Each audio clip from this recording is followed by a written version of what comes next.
मित्रों, एक बार फिर से आप सबका स्वागत है हमारे YouTube चैनल ऑफिशियल माइलोग पर। अगर आपने हमारे YouTube चैनल को सब्सक्राइब नहीं किया है तो अवश्य करें, जिससे आने वाली वीडियो का नोटिफिकेशन आप तक मिलता रहेगा। तो वीडियो को शुरू करते हैं। दोस्तों, हिंदू धर्म में नवरात्रि के पर्व का विशेष महत्व होता है।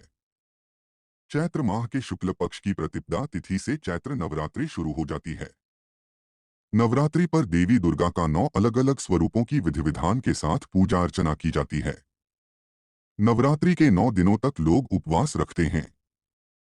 साल भर में 4 नवरात्रि आती हैं, जिसमें से 2 गुप्त नवरात्रि, एक शारदीय नवरात्रि और एक चैत्र नवरात्रि होती है।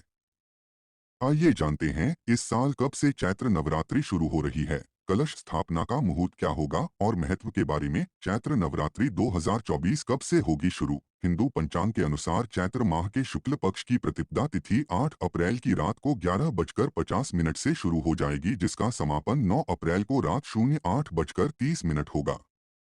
उदया तिथि के आधार पर चैत्र नवरात्रि 9 अप्रैल 2024 से शुरू होगी। चैत्र नवरात्रि कलश स्थापना का मुहूर्त 9 अप्रैल से चैत्र नवरात्रि शुरू होगी। कलश स्थापना के लिए 9 अप्रैल को सुबह 06:11 से 10:23 तक का शुभ मुहूर्त रहेगा। वहीं अगर 9 अप्रैल के अभिजीत मुहूर्त की बात करें तो इस दिन दोपहर 12:03 से लेकर 12:54 तक रहेगा। अभिजीत मुहूर्त में किस भी तरह कोई शुभ कार्य किया जा सकता है। चैत्र नवरात्रि पर घोड़े पर सवार होकर आएंगी देवी दुर्गा। इस बार चैत्र नवरात्रि पर मां दुर्गा घोड़े पर सवार होकर आएंगी।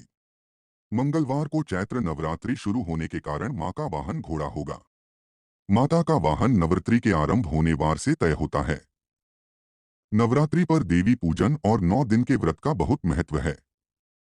नवरात्रि के 9 दिनों में व्रत रखने वालों के लिए कुछ नियम होते हैं। साथ ही इन 9 दिनों में मां दुर्गा के 9 स्वरूपों को उनका पसंदीदा भोग लगाकर मां का आशीर्वाद पाया जा सकता है। नवरात्रि के 9 दिन पूजा का महत्व। प्रथम दिन कलश स्थापना के साथ ही प्रथम दिन मां शैलपुत्री की पूजा अर्चना की जाती है और माना जाता है कि माता शैलपुत्री हिमालय की पुत्री हैं, इसीलिए इनको सफेद रंग बेहद प्रिय है। दोस्तों, दूसरा दिन माता ब्रह्मचारिणी का दिन है और माता ब्रह्मचारिणी के पूजन अर्चना से व्यक्तित्व में वैराग्य, सदाचार और संयम बढ़ने लगता है। दोस्तों, तीसरे दिन माता चंद्रघंटा की पूजा की जाती है और कहा जाता है कि माता चंद्रघंटा की पूजा अर्चना से मानव सांसारिक कष्टों से मुक्ति पाते हैं।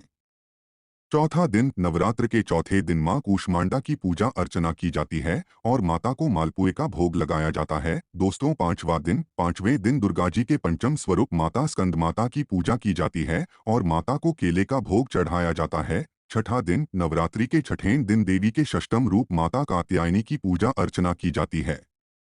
दोस्तों, सातवां दिन नवरात्रि के सातवें दिन माता कालरात्रि की पूजा अर्चना की जाती है और माता कालरात्रि शत्रुओं का नाश करने वाली होती हैं। आठवां दिन नवरात्रि के आठवें दिन मां महागौरी की पूजा अर्चना का विधान है। महागौरी की पूजा करने से मनुष्य के सभी कष्ट दूर हो जाते हैं।